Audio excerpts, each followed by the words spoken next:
श्रावण शुक्ल द्वितीया शके 1938 सादर करत आहोत ठाणे वार्ता। ठळक घडामोडी। जुना कळवा पूल वाहतुकीसाठी बंद। कल्याण रेल्वे पोलिसांनी हस्तगत केले सुमारे 44 लाखांचे 210 मोबाईल्स। आणि ठाणे तसंच आजूबाजूच्या परिसराला पाणीपुरवठा करणाऱ्या धरणांच्या पाणीसाठ्यात समाधानकारक वाढ।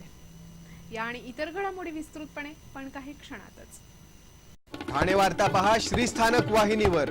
आता सकाळी 9:15 पासून रात्री 9:15 पर्यंत ठाणे वार्ता, ठाण्यातील पहिलं दृकश्राव्य माध्यम। श्रीस्थानक वाहिनी ठाण्याची स्वतःची वाहिनी। ठाण्यातील घडामोडी, कार्यक्रम, वादविवाद, अगदी गाणी, नाटक याचा आनंद घर बसल्या पहा श्रीस्थानक वाहिनी। आपल्या ठाण्याचं हक्काचं व्यासपीठ श्रीस्थानक वाहिनी। ठाणे वार्ता आता संकेतस्थळावर देखील ठाणेवार्ता.com वर क्लिक करा आणि ठाण्याच्या घडामोडी जाणून घ्या। ठाण्यातील पहिलं ऑनलाईन माध्यम ठाणेवार्ता.com। नमस्कार मंडळी, दर रविवारी पाहायला विसरू नका। नमस्कार मंडळी, आपल्या प्रश्नांचं थेट उत्तर। ठाणे वार्ता पहा श्रीस्थानक वाहिनीवर। आता सकाळी 9:15 पासून रात्री 9:15 पर्यंत ठाणे वार्ता, ठाण्यातील पहिलं दृकश्राव्य माध्यम। कोकणातील महाड येथील सावित्री नदीवरील ब्रिटिशकालीन जुना पूल कोसळल्यानंतर आता ठाण्यातील जुन्या कळवा खाडी पुलाचा सुरक्षेचा प्रश्न ऐरणीवर आला असून या पुलावरून आता वाहतूक बंद करण्यात आली आहे। महापालिकेनं पुलाच्या दोन्ही बाजूला अडथळे उभारून हा पूल वाहतुकीसाठी बंद केलाय। कळवा पुलावरून हलक्या वाहनांचं दळणवळण सुरूच असल्यानं भविष्यात एखादी दुर्घटना घडण्याची शक्यता वर्तवली जाते। या पुलाला समांतर असलेला मध्य रेल्वेचा खाडी पूल देखील धोकादायक अवस्थेत असल्याची माहिती स्थानिकांनी दिली, तरीही या पुलावरून रेल्वेची वाहतूक सुरू आहे।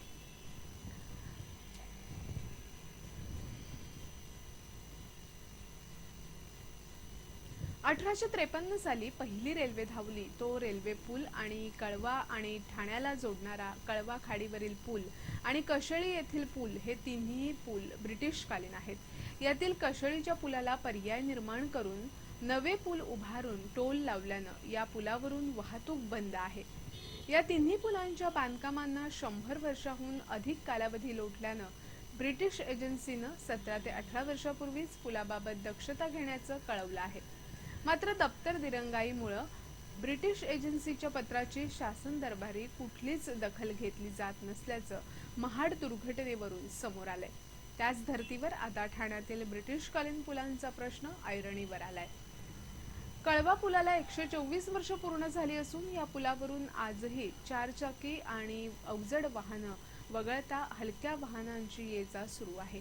किंबहुना नारळी पौर्णिमेसारख्या उत्सवाला या पुलावर भाविकांची झुंबड उडत असल्यानं प्रशासनानं दक्षता घेण्याची मागणी नागरिक करत आहेत। यापूर्वी या पुलाचे डागडुजीकरण तसंच स्ट्रक्चरल ऑडिट करण्यात आलं आहे। आता महाड दुर्घटनेमुळे पुन्हा ऑडिट करण्यात येणार आहे।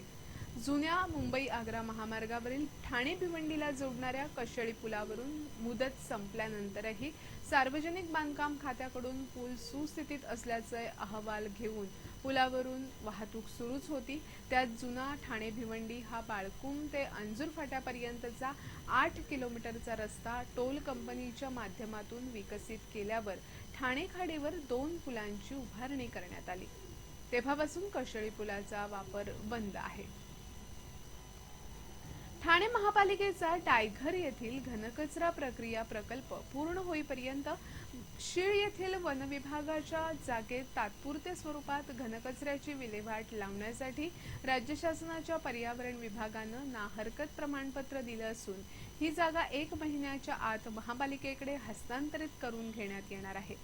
पालिका आयुक्त संजीव जयस्वाल यांच्या पाठपुराव्यामुळे गेले 4 वर्ष प्रलंबित असलेला प्रश्न मार्गी लागलाय। डायघर येथील घनकचरा प्रक्रिया प्रकल्प कार्यान्वित करण्यात येत असून हा प्रकल्प पूर्ण होईपर्यंत शीळ येथील वनविभागाच्या जागेत घनकचऱ्याची विल्हेवाट लावण्यासाठी प्रस्ताव सादर केला होता। या प्रस्तावाला 2012 मध्ये वनविभागानं तत्वतः मंजुरीही दिली होती, परंतु पर्यावरण विभागाचे नाहरकत प्रमाणपत्र न मिळाल्यानं ही जागा महापालिकेकडे हस्तांतरित होऊ शकली नव्हती। त्यासाठी 2012 पासून महापालिकेच्या वतीनं पाठपुरावा करण्यात येत होता। याबाबत आता पर्यावरण विभागाकडून नाहरकत प्रमाणपत्र प्राप्त झाले. कल्याण रेल्वे पोलिसांनी सुमारे 44 लाख रुपयांचे मोबाईल हस्तगत केले आहेत. कल्याण रेल्वे पोलीस हवालदार AP घोरपडे हे आपल्या पथकासह गस्त घालत असताना त्यांना फलाट क्रमांक 2 वर एका 15 वर्षीय मुलाकडे ओप्पो कंपनीचा मोबाईल दिसला. संशयावरून त्याची चौकशी केली असता त्यांना हा मोबाईल आपल्या वडिलांनी दिला असल्याचं सांगितलं. पोलिसांनी या प्रकरणी भिवंडीत राहणाऱ्या मुकेश राठोड यांच्याकडे चौकशी केली असता त्यांच्याकडून 209 आणि मुलाकडून 1 असे सुमारे 44 लाखांचे 210 मोबाईल हस्तगत करण्यात आले. मुकेश राठोडनं भिवंडीतील मोबाईलच्या दुकानातून हे मोबाईल चोरल्याची कबुली दिली आहे. ठाण्यातील माजिवडा परिसरात मंगळवारी रात्री 11:30च्या सुमारास डीपीतील स्पार्किंगमुळे आकाशात पसरलेल्या प्रकाशानं माजिवडा परिसरात खळबळ उडाली. सुमारे 3 ते 4 किलोमीटर अंतरापर्यंत नागरिकांनी वीज चमकल्याचा प्रकाश पाहिल्यानं रात्री काही काळ नागरिकांमध्ये घबराट पसरली होती. अखेर महावितरणच्या डीपीमधील स्पार्क झालं असल्याचं निष्पन्न झालं. महावितरणचा माजिवडा गावात डीपी आहे. त्यात रात्री स्पार्किंग झाल्यामुळं मोठा जाळ झाला. या जाळानं आकाशात प्रकाश पसरला. त्यातून आकाशात वीज चमकल्यासारखा प्रकाश दिसला. घोडबंदर रोडवरील ब्रह्मांड सोसायटीमधूनही नागरिकांनी प्रकाश पाहून ठाण्यात काहीतरी भयानक प्रकार घडल्याची भीती व्यक्त केली होती. माजिवडा परिसरातील नागरिकांनी तातडीनं अग्निशमन दल आणि ठाणे महापालिकेच्या आपत्कालीन विभागाला माहिती दिली.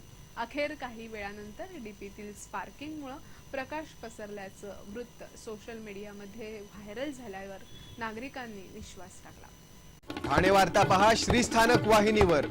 आता सकाळी 9:15 पासून रात्री 9:15 पर्यंत ठाणे वार्ता, ठाण्यातील पहिलं दृकश्राव्य माध्यम.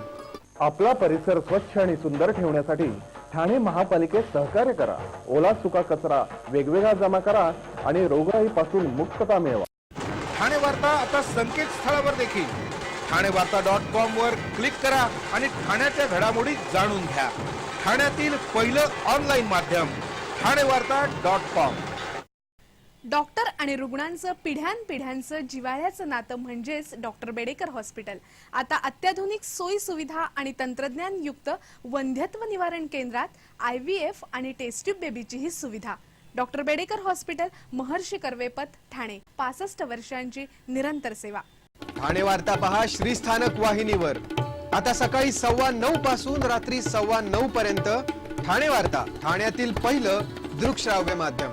रेल्वे स्थानकामध्ये विशेषतः महिलांना लक्ष्य करणाऱ्या एका मोबाईल चोरास पोलिसांच्या निर्भया महिला पथकानं जेरबंद केलंय. निर्भया महिला पथकातील पोलीस नाईक AP माळवी या आपल्या पथकासह ठाणे रेल्वे स्थानकामध्ये गस्त घालत असताना रात्री 8:30च्या सुमारास फलाट क्रमांक 5 जवळील महिलांच्या डब्याजवळ सीमा वाघमारे ही महिला रेंगाळताना दिसली.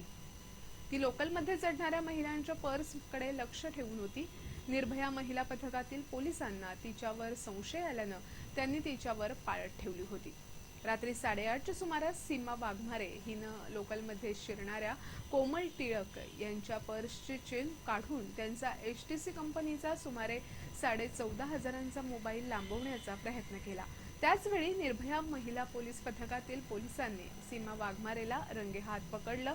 सीमा वाघमारे हिनं आणखी एक मोबाईल चोरी केल्याची कबुली दिली आहे.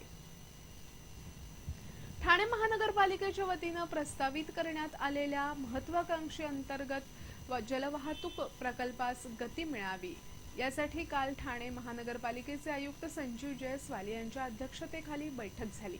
या प्रकल्पाला गती देण्यासाठी ठाणे महानगरपालिकेचे आयुक्त संजीव जयस्वाल यांच्या अध्यक्षतेखाली संयुक्त समिती स्थापन करण्याचा निर्णय घेण्यात आला. ठाणे शहरांतर्गत आणि मीरा भाईंदर, वसई विरार, भिवंडी आणि कल्याण या मार्गावर जलवाहतूक सेवा सुरू करण्याबाबत गेल्याच आठवड्यात केंद्रीय भूपृष्ठ आणि सागरी वाहतूक मंत्री नितीन गडकरी यांच्या समोर अंतर्गत जलवाहतूक प्रकल्पाबाबत खासदार राजन विचारे आणि खासदार श्रीकांत शिंदे यांच्या उपस्थितीमध्ये महापालिका आयुक्त संजीव जयस्वाल यांनी सादरीकरण केलं होतं. या बैठकीत गडकरी यांनी या संकल्पनेला तत्वतः मंजुरी दिली होती. या बैठकीस केंद्रीय अंतर्गत जलवाहतूक बोर्डचे अध्यक्ष आणि इतर वरिष्ठ अधिकारीही उपस्थित होते। या पार्श्वभूमीवर महापालिका आयुक्त संजीव जयस्वाल यांच्या पुढाकारानं महापालिका मुख्यालयात या बैठकीचं आयोजन करण्यात आलं होतं। या बैठकीमध्ये या महत्त्वाकांक्षी प्रकल्पाला चालना देण्याच्या दृष्टीनं महत्त्वपूर्ण चर्चा करण्यात आली। सर्वप्रथम या प्रकल्पाचा प्रस्ताव तयार करणं, त्याच्या तांत्रिक बाबी तपासणं, केंद्र शासनाकडे प्रस्ताव सादर केल्यानंतर त्याचा पाठपुरावा करणं आदींसाठी संयुक्त समितीची स्थापना करून त्या समितीची दर महिन्याला बैठक आयोजित करण्यासंबंधीचा निर्णय घेण्यात आला। या प्रकल्पांतर्गत ठाणे अंतर्गत पोलशेत, साकेत आणि दिवा या मार्गावर जलवाहतूक सुरू करणं तसंच इतर शहरांना जोडण्यासाठी ठाणे, कल्याण, ठाणे भिवंडी आणि ठाणे बोरिवली या मार्गावर जलवाहतूक सेवा प्रस्तावित करण्यात येणार आहे। या जलवाहतूक प्रकल्पाचे मुख्य वाहतूक केंद्र हे कोलशेत इथे बनवण्यात येणार असून या ठिकाणी प्रतीक्षा कक्ष, पार्किंग व्यवस्था, तिकीट काउंटर यासह सर्व सुविधा निर्माण करण्यात येणार आहेत। याबाबतचा प्रस्ताव या सर्व महानगरपालिकांच्या वतीनं बनवण्यात येणार असून तो केंद्र शासनाला सादर करण्यात येणार आहे। यासाठी महाराष्ट्र मेरीटाईम बोर्डचे सहकार्य घेण्यात येणार आहे। या बैठकीमध्ये गायमुख येथे जेटी बांधणं, त्या परिसराचं सौंदर्यीकरण करणं तसंच स्थळ पर्यटन म्हणून विकसित करणं याबाबत चर्चा होऊन हा प्रकल्प मार्च अखेर पूर्ण करण्यात येईल असं महाराष्ट्र पर्यटन विकास महामंडळाच्या अधिकाऱ्यांनी स्पष्ट केलं।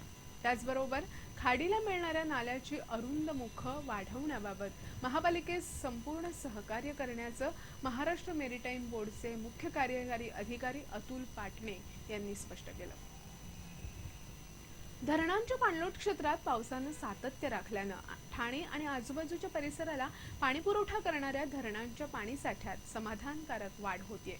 भातसा धरणाच्या पाणलोट क्षेत्रात गेल्या 24 तासात 55 मिलीमीटर पावसाची नोंद झाली आहे, तर बारवी धरणाच्या पाणलोट क्षेत्रात 88 मिलीमीटर पाऊस झाला आहे।